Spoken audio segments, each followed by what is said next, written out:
CBS News medical contributor Dr. David Agus has been in contact with the White House about the coronavirus, and he joins us from Los Angeles to discuss the federal government's response and also getting enough medical supplies to tackle the virus. Doctor, good morning. I'd like to begin with something people have not heard a lot about, and that is the possibility of an antibody test to tell if the virus has been in somebody's system. How would that work, and why might it be helpful? Well, across the country now, many people are having mild symptoms and are told to stay home because of the shortage of tests, and they're not being tested. And so at some point, you have to know whether you're exposed to the virus or not. And in the next several weeks, this test will be launched. Hopefully, it's even sooner. And the power is, if you've been exposed, what we know is for several months at least, we don't know long term, but several months, you are immune to the virus if you've already been exposed and recovered. So in a sense, we could create a cohort of workers across the country to be the ambulance drivers, to check out to at the grocery stores, working in the emergency rooms, who won't get sick if they're exposed again to the virus. So this test is critical to round 2 of fighting the virus. We're hearing more and more stories, David, about healthy people who have it, who are passing it on. Idris Elba just did a big interview with Oprah where he said he had no idea that he had it.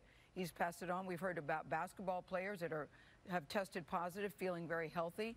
There are reports that they've passed it on. How do you deal with something like that? Well, I mean, that's difficult because when you don't know you have it, you mean to do well, but you go out and you actually take liberties that you probably shouldn't, and you can spread the virus. And so that's what we're concerned about. But those people also can be our front line because they're not going to get the virus again, at least in the short term. They're, as volunteers, helping all of us to protect the elderly and the people with medical conditions who can't get the virus because of what could happen to them. Why is 15 days the magic number? We keep hearing 15 days, 15 days. Why is that the magic number, and how realistic is that really? That's a great question. The answer is we just don't know. So when we make interventions like we all have done this last week, the whole country has come through in such an amazing and positive way, is classically it takes 7 to 10 to 12 days to see the impact of those changes on the virus because of the incubation period of the virus. So the assumption is at 15 days, we'll know where we are. And the hope is we've dramatically decreased spread of the virus. If we decrease spread of the virus, we're not going to overwhelm our medical infrastructure. We've been given time to develop drugs that will work in terms of treating the drug and preventing it from being spread. So we need that time. David, from where you are and what you know, how dire is the medical supply shortage? Well, the medical supply storage is in kind of 2 buckets, if you will. It's supplies like the masks and the gowns, and then it's the drugs to treat it.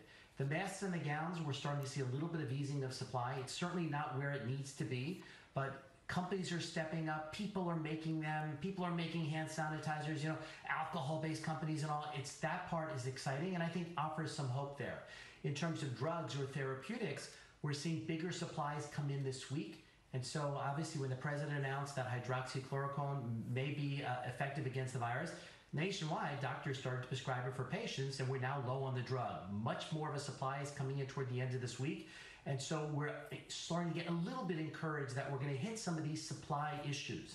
I think we're all stepping up, whether they be the government or doctors or the whole of America, to really make an impact on this disease and certainly play offense instead of defense. Hey, you just gave me a new phrase, stepping up. Stay home, stay safe, step up. All right. Thank you, David Agus. Always good to have you with us. Always good to have you with us.